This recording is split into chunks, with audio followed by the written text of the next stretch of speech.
First contact in crisis. The massive crystalline vessel materialized at the edge of Earth's solar system, its translucent hull pulsing with failing quantum shields. Inside the ship's command center, High Chancellor Lyra of the Nixian Alliance watched through multispectral sensors as their pursuer continued its relentless advance across the galaxy. The Stellar Devourer, as her people had named it, consumed everything in its path: stars, planets, and even the fabric of space-time itself. Analysis complete, High Chancellor reported First Observer Kex, his bioluminescent patterns flickering with barely contained fear. This system contains a Class 3 civilization on the third planet. Preliminary scans indicate they've barely achieved spaceflight capabilities. Lyra's crystalline form dimmed with disappointment. They had hoped to find allies with technology advanced enough to help combat the Devourer. Instead, they had found yet another primitive world that would need evacuation before the cosmic horror reached it. The Nixian Alliance had already witnessed the destruction of 37 star systems, each one stripped of energy and reduced to absolute zero. High Chancellor, Kex's voice took on an unusual tone. You need to see these readings. The holographic display shifted, showing detailed scans of Earth. Lyra's crystalline structure vibrated with surprise as she processed the data. The planet was a death world by any reasonable standard. Extreme temperature variations, powerful storms, constant tectonic activity, and thousands of potentially lethal organisms. Yet somehow, intelligent life had not only survived but thrived there. Impossible, she whispered. No species could evolve under such conditions. That's not all, Kex continued. Look at their response to environmental disasters. The display showed humans rushing into burning buildings to save others, diving into raging floods for rescues, and rebuilding entire cities after devastating storms. Where any rational species would abandon dangerous areas, these humans seemed to dig in deeper, adapting and overcoming instead of retreating. They're insane, muttered Defense Coordinator Ven, his crystalline edges sharp with disapproval. No wonder they're still primitive. They waste resources fighting their own planet instead of advancing properly. But Lyra saw something different in the data. These humans didn't just survive catastrophe. They learned from it, adapted to it, and emerged stronger. In their brief history of spaceflight, they had already survived countless near disasters through improvisation and sheer determination. A warning alarm shattered her contemplation. The Stellar Devourer had increased its pace, its cosmic tendrils reaching further across space with each passing moment. They had perhaps days before it reached this system. Open communications with Earth, Lyra commanded. Chancellor, Ven protested. The contact protocols no longer matter. Lyra cut him off.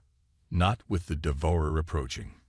These humans, she paused, her form glowing with sudden hope. They understand something we've forgotten in our ages of technological advancement. They understand how to face impossible odds. The communication array powered up, broadcasting on all frequencies Earth might detect. In multiple human languages, translated by their most advanced AI, Lyra sent humanity their first alien message. People of Earth, we are the Nixian Alliance. We come seeking aid against a threat that devours entire star systems. Your world lies in its path. We have witnessed your strength, your resilience, your unwavering spirit in the face of disaster. We do not offer advanced technology or great riches. We can only offer the truth. Without help, your world will die, as countless others have already. We need warriors who understand sacrifice, minds that think beyond convention, and spirits that don't break under impossible odds. We need you. In orbit around Earth, military satellites detected the message first. Within hours, emergency meetings convened in every major capital. But it was in an underground facility beneath the Rocky Mountains where humanity's response would be decided. General Sarah Chen stood before the United Earth Defense Council, her expression grave as she presented the Nixian data. The threat is real, she concluded. Their scans show this stellar devourer consuming entire systems. At its current pace, it reaches Earth in 5 days. And what exactly do these aliens expect us to do? Demanded Counselor Rodriguez. They admit we're technologically primitive compared to them. How could we possibly help? Chen's lips curved into a slight smile. They expect us to do what humanity does best, Counselor. The impossible. She brought up images of Earth's history. The countless times humanity had faced extinction and survived, the disasters they'd overcome, the challenges they'd turned into opportunities. The Nixians evolved in perfect conditions. Their technology advanced without the constant threats we faced. But that's exactly why they need us. They think in straight lines, in logical progressions. We think in whatever way gets the job done. The council chamber fell silent as the implications sank in. Humanity's first contact with alien life wasn't a peaceful exchange of knowledge or a hostile invasion. It was a desperate plea for help from beings who had recognized something in humanity that they themselves had lost: the ability to face the impossible without flinching. Admiral James Harper, the highest-ranking military officer present, finally spoke. The Nixians are right about one thing. If this devourer reaches Earth, we all die anyway. At least this way, we die fighting. He stood, his decision made. I say we show these aliens exactly what humanity can do. One by one, the council members voted. Within hours, Earth's response was ready. Chen composed it herself, keeping it characteristically human, direct and defiant. Nixian Alliance, message received. Earth stands ready. Send tactical data. We fight together. As the message transmitted across space, Chen couldn't help but smile at the irony. Humanity had always looked to the stars, wondering if first contact would bring enlightenment or destruction. Instead, it had brought something entirely unexpected: the chance to save not just Earth, but countless alien civilizations. The age of humanity was about to begin, not with a whimper, but with humanity's favorite response to impossible odds: a defiant roar of challenge. Operation Starfall. The bridge of the UES defiant hummed with tension as Captain Maya Patel watched the holographic display showing the stellar devourers advance. The massive cosmic entity resembled a writhing mass of dark energy tendrils, each one capable of stripping a planet bare of energy. Beside her, Nixian science officer Teller's crystalline form pulsed with anxiety as they registered the readings. The entity's energy absorption rate has increased by 27%, Teller reported. At this rate, it will reach the Proxima Centauri system within 12 hours. Maya nodded, her dark eyes never leaving the display. The Defiant, Earth's first faster-than-light capable warship, had been retrofitted with Nixian technology in record time. What should have taken years of testing had been compressed into days by necessity. The ship now represented humanity's best chance at survival, assuming their crazy plan worked. Status of the quantum payload, she asked. Armed and ready, responded Commander Jack Chen, her weapons officer. Though I still think we're insane for trying this. Maya allowed herself a small smile. Insanity is humanity's specialty. Commander, the Nixians chose us precisely because we think differently. She turned to Tellar. Your people would never have considered this approach, would they? The alien's crystalline form flickered with what Maya had learned was their equivalent of a head shake, to intentionally create a quantum singularity as bait. No, the risks are incalculable.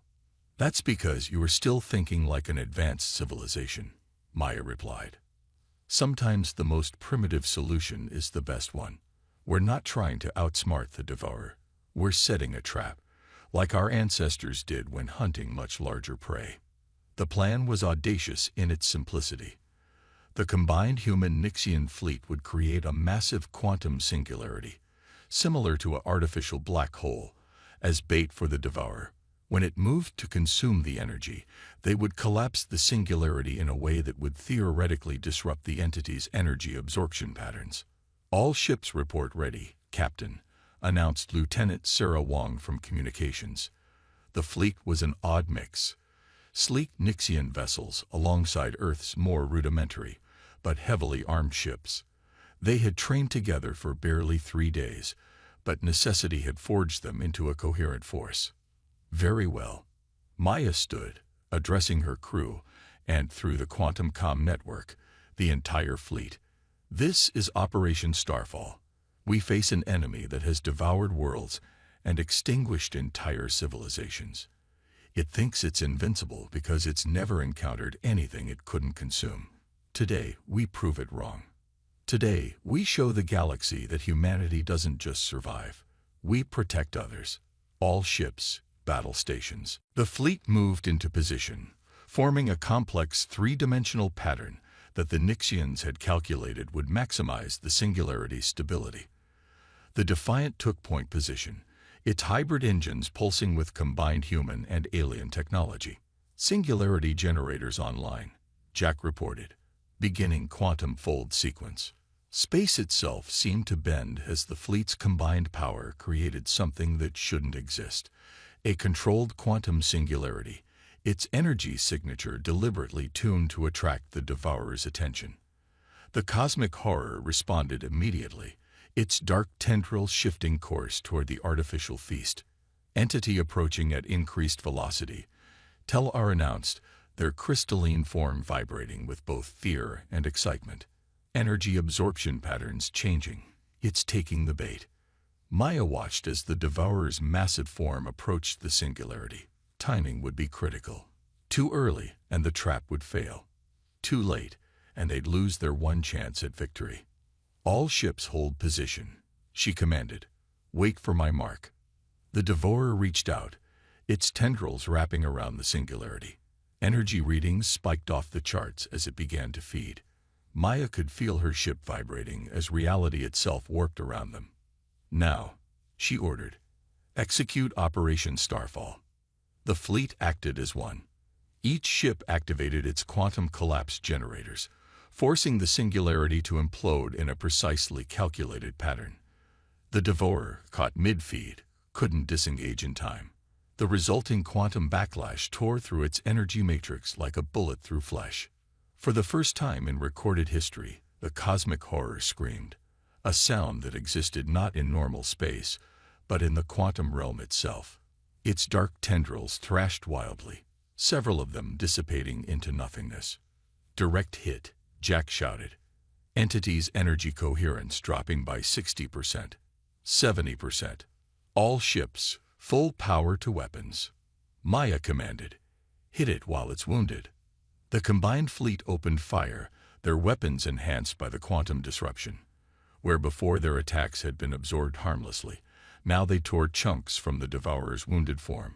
The entity reeled, its remaining tendrils withdrawing as it retreated from the assault. It's running, Tel-Ar announced, their voice filled with disbelief. The Devourer, it's actually retreating.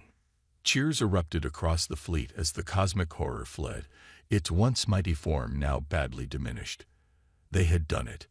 Humanity's first major space battle had ended in victory not just for Earth, but for countless civilizations.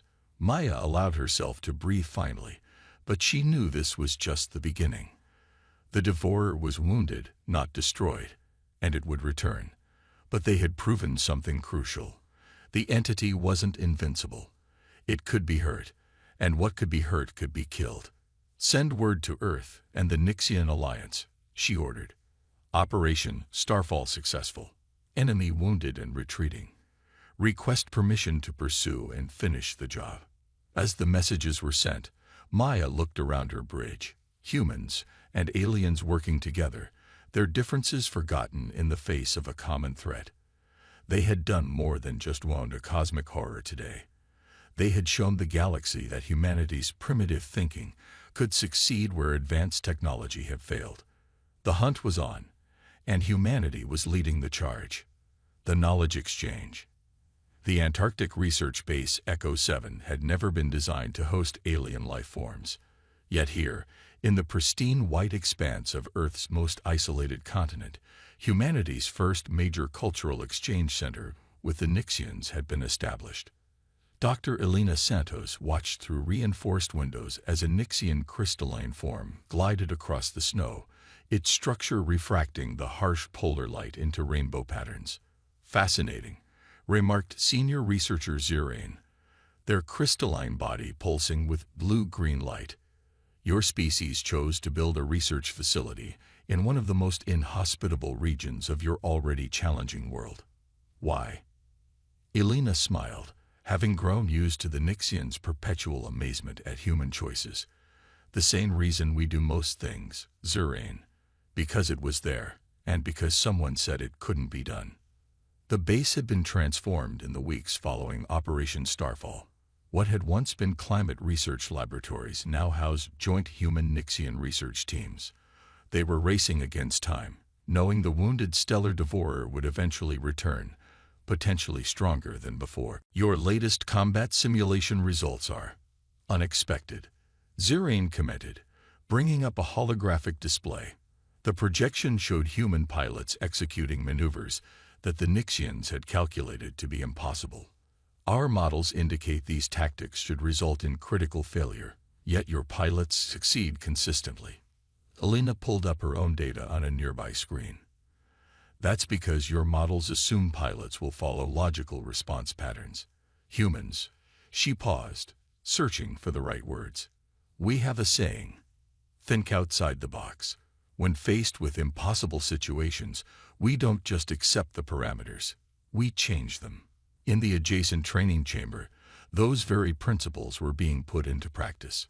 Commander Raj Patel, veteran of Operation Starfall, was running a joint combat exercise. Human pilots flew alongside Nixian operators in a virtual space battle, their different approaches creating an unexpected synergy. Break formation, Raj commanded as simulated devourer tendrils lashed out at their squadron. The humans scattered in seemingly random patterns, while the Nixian ships maintained precise tactical positions.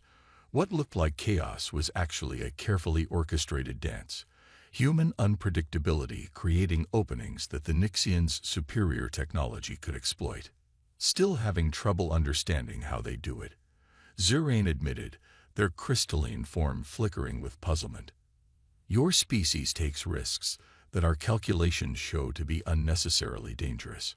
Elena watched as the simulation concluded, the joint squadron achieving their objective with minimal losses. That's because you're calculating risk versus reward based on standard metrics. Humans factor in something else. Possibility. We don't just ask, what are the odds of success? We ask, what if it works? The base's central laboratory provided the perfect example of this philosophy in action. Dr. James Chen, Earth's leading quantum physicist, worked alongside Nixian scientists to understand the devourer's nature. Where the aliens sought to analyze and categorize the entity's energy patterns, James approached the problem from an entirely different angle. Look here, he said, pointing to a particular data stream from Operation Starfall. The entity didn't just retreat because we heard it. It retreated because we surprised it. It's used to dealing with predictable responses, with species that fight according to established patterns. We need to weaponize unpredictability itself. The Nixian scientists' crystalline forms pulsed with what Elena had learned was their equivalent of skepticism. Weaponize. Chaos. One of them asked, the concept clearly challenging their orderly nature. Exactly, James grinned. The devourer adapts to patterns, right? So let's give it something it can't adapt to. Pure, calculated randomness. In the weeks since the first battle, this unlikely collaboration had produced remarkable results. Nixian technology, refined over millennia, was being reimagined through the lens of human innovation. What the aliens saw as primitive solutions often proved to be exactly what was needed against an enemy that had evolved to counter advanced technology. Elena led Zirain to the base's newest addition, the Quantum Chaos Laboratory. Here, human instinct for unconventional solutions merged with Nixian precision engineering. The room hummed with energy as researchers worked to develop weapons that didn't just harness power, but unpredictability itself. "Your species continues to surprise us," Zirain observed, watching a test where human-designed random quantum fluctuations disrupted a simulated devourer tendril.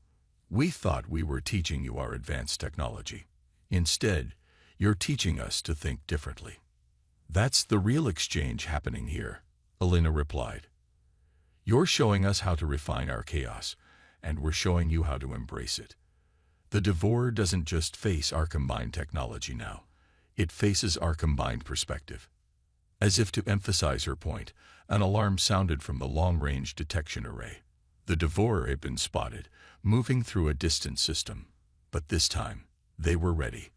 The wounded cosmic horror wouldn't face the same tactics that had hurt it before. Instead, it would encounter something new. The ordered chaos of human inspiration merged with Nixian precision. "All research teams to stations," Alina announced over the base's comm system. "Operation Chaos Storm is now active. Let's show this entity what happens when humanity's creativity meets Nixian technology." As the base erupted into coordinated activity, Alina caught Zirain's crystalline form pulsing with what she now recognized as excitement. The Nixians had sought help from Earth expecting to find primitive allies. Instead, they had found partners who could teach them something they had forgotten in their ages of advancement. Sometimes the best solutions aren't the most elegant ones. The next phase of the war was about to begin, and this time, they would fight it together, combining the best of both their worlds. Breaking point. The command center of the joint human-Nixian defense fleet fell silent as the holographic display showed another system vanishing into darkness. The stellar Devourer had returned, and it had evolved. Where once it moved as a single entity, now it split into multiple tendrils, each capable of operating independently. Their previous tactics were proving useless against this new threat. Admiral Sarah Chen stood at the center of the command platform, her face illuminated by the harsh red emergency lights. Beside her, High Chancellor Lyra's crystalline form had dimmed to an almost ghostly translucence, a sign of deep distress among her kind. "Titan base is gone," reported Captain Maya Patel through the quantum comm. The entity, it didn't just absorb the energy this time.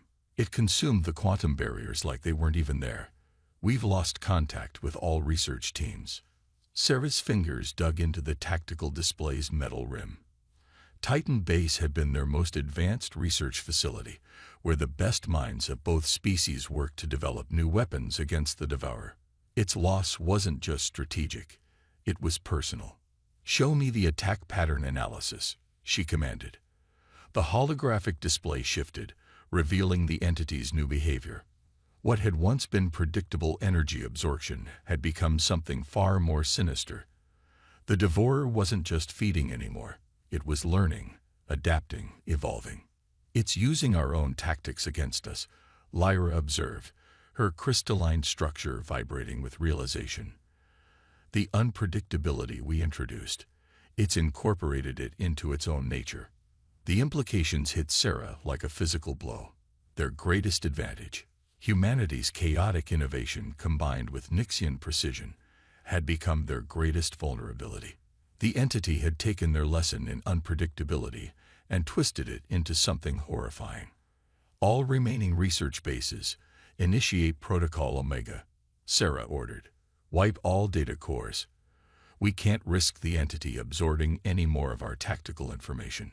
She turned to the fleet communications officer. "Get me a secure channel to Earth Command and the Nixian High Council. They need to know what we're facing."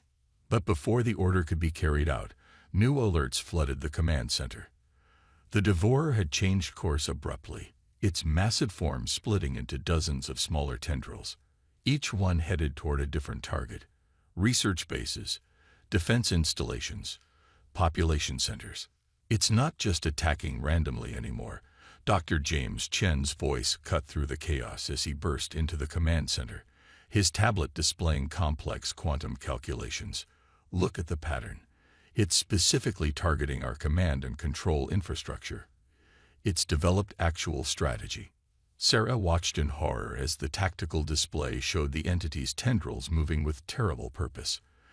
Everything they had tried, every innovation they had developed, had only served to make their enemy stronger.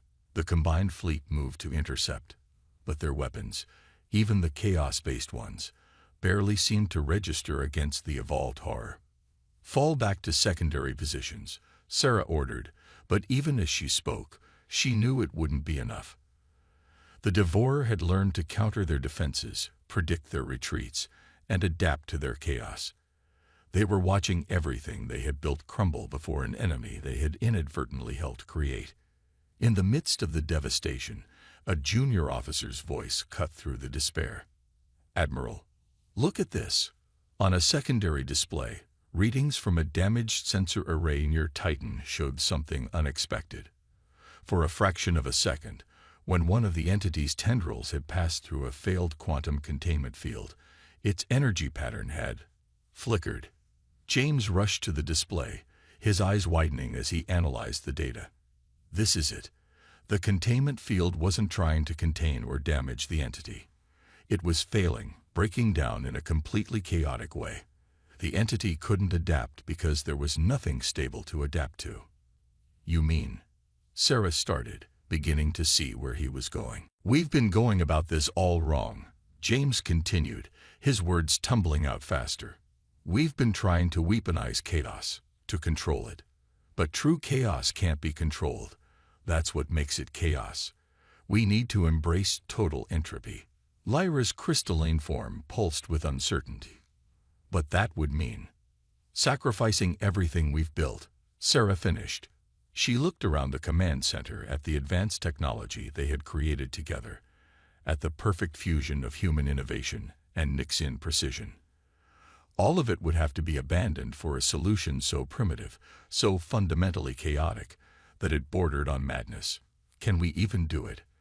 Lyra asked, her form shifting through colors of doubt and hope. "Create that level of pure entropy without destroying ourselves in the process?" Sarah's lips curved into a grim smile. "Chancellor, if there's one thing humans excel at, it's surviving our own chaos." She turned to the command staff, her voice carrying across the chamber. "Send word to all remaining forces. Operation Entropy begins now.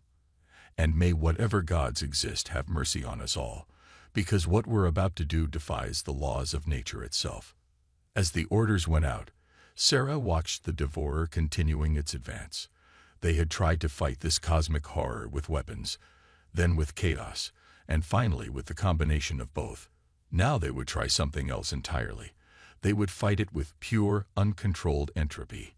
It was desperate, possibly suicidal, but they were out of options. The breaking point had come, but it hadn't broken them. Instead, it had shown them the way forward. Sometimes, when faced with an overwhelming enemy, the only solution was to tear down everything you thought you knew and start again from scratch. The final battle was approaching, and it would be unlike anything either species had ever attempted before. Humanity's gambit. The void between stars shimmered with unnatural light as the remains of the joint human-Nixian fleet prepared for their final stand. Admiral Sarah Chen stood on the bridge of the UES Defiant, watching as engineering teams stripped away the advanced technology they had worked so hard to create. Around her ship, the same scene played out across the fleet. Nixian vessels deliberately degrading their quantum systems, human ships powering down to their most basic functions. "Final preparations are complete," reported Dr. James Chen, his usual lab coat replaced with a tactical vest. "Every ship in the fleet has been reduced to minimal operational capacity. We're as primitive as we can get while still maintaining life support and propulsion." "The entity approaches," High Chancellor Lyra announced, her crystalline form pulsing with nervous energy. Multiple tendrils, all displaying advanced energy signatures. "It's still evolving." Sarah nodded, her expression grim but determined. "Good. Let it come with all its power, all its adaptation, all its stolen knowledge. This time, we're not going to fight fire with fire. We're going to fight it with nothing." Operation Entropy was perhaps the most insane strategy ever conceived by either species, They had stripped away their advanced weapons, their quantum shields, their chaos-based technologies. Everything the Devourer had learned to counter or absorb was gone. What remained was something so basic, so fundamentally primitive, that it defied all logical combat doctrine. "All ships, confirm positions," Sarah commanded. The fleet had arranged itself in a seemingly random pattern, but like everything about their plan, the chaos was deliberate. Each vessel was positioned to take advantage of natural gravitational fields, solar winds, and spatial anomalies. Forces so basic that they predated civilization itself. The stellar Devourer appeared at the edge of their sensor range, its form now a writhing mass of intelligent tendrils. Each one moved with purpose, displaying the tactical knowledge it had absorbed from countless battles. As it approached, its tendrils began to shift, preparing to counter the advanced weapons and strategies it expected to face. "Now," Sarah ordered. Across the fleet, crews initiated what they had come to call the Great Shutdown. Ships that had once hummed with quantum energy fell silent. Weapons systems powered down. Shield generators went dark. Even communication systems were reduced to basic radio waves. Technology so ancient it was practically invisible to the entity's advanced senses. The Devourer paused, its tendrils twisting in what almost seemed like confusion. It probed the fleet with energy pulses, seeking the complex patterns it had learned to counter. But there were no patterns to find. Each ship was operating independently, running on minimal power, moving according to the most basic laws of physics. "It's working," James announced, watching the entity's readings. "It's trying to adapt, but there's nothing to adapt to. We're too primitive to register as a threat, but too widespread to ignore." Sarah allowed herself a small smile. "Launch the probes." From every ship in the fleet, small unmanned probes launched. Simple devices carrying nothing but basic fusion reactors. They tumbled through space seemingly at random, their erratic movements governed by natural forces rather than advanced guidance systems. The Devourer's tendrils reached for them, expecting to find complex energy signatures to absorb and analyze. Instead, the probes detonated, not with the calculated precision of quantum weapons, but with the raw, uncontrolled fury of atomic fusion.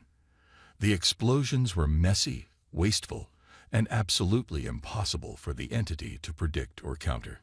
It had evolved to face the most advanced weapons in the galaxy, but these explosions operated on principles so fundamental that they bypassed its adaptations entirely.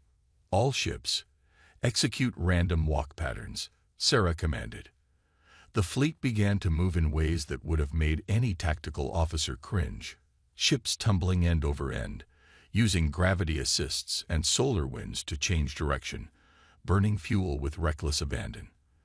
There was no strategy to counter, no pattern to adapt to, just pure, primitive chaos. The Devourer's tendrils lashed out, trying to capture ships with the same precision that had devastated their previous encounters. But the vessels slipped away, not through advanced technology or skilled piloting, but through sheer unpredictability. When the entity did catch a ship, it found nothing to absorb, no advanced energy signatures, no complex systems, just basic elements operating on fundamental principles. "Energy readings are dropping across all tendrils," Lyra reported, her crystalline form brightening with hope. "It's expending more energy trying to analyze and adapt than it's able to absorb." Sarah watched as the cosmic horror that had devastated countless civilizations found itself unable to cope with the sheer primitive simplicity of their attack. The entity had evolved to counter complexity, to absorb and adapt to patterns. But there were no patterns here, no advanced systems to understand and incorporate. "Launch the final wave," she ordered. The remaining probes deployed, carrying their payload of unshielded fusion reactors. As they approached the Devourer, they began to break down, their simple atomic structures destabilizing in ways that no advanced system could predict. The entity, trying to absorb and adapt to everything around it, found itself drowning in a sea of pure entropy. The Devourer's tendrils began to disintegrate, unable to maintain their complex structure in the face of such fundamental chaos. The entity that had evolved to counter the most advanced technology in the galaxy had no defense against the raw, uncontrolled power of basic physics. "It's collapsing," James shouted. "The energy pattern is breaking down at the quantum level." Sarah watched as the cosmic horror that had threatened all advanced life began to tear itself apart.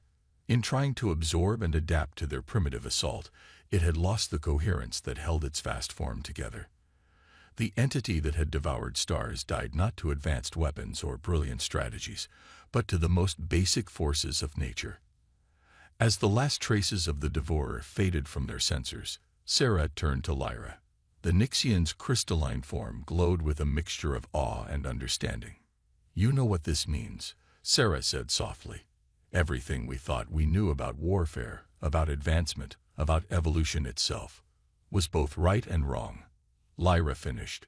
"We thought advancement meant moving forward, becoming more complex. But sometimes, the most advanced solution is to go back to basics." As the fleet regrouped, signals began arriving from across the galaxy. Other civilizations, watching the battle through long-range sensors, had witnessed the impossible, a cosmic horror defeated not by technology, but by its absence. Humanity had proved that true advancement wasn't just about building better weapons or defenses. Sometimes it was about knowing when to strip everything away and trust in the most fundamental forces of existence. The age of humanity had truly begun, not through superior technology or overwhelming force, but through the uniquely human ability to embrace chaos, to find strength in simplicity, and to never, ever give up hope. In the end, that had made all the difference.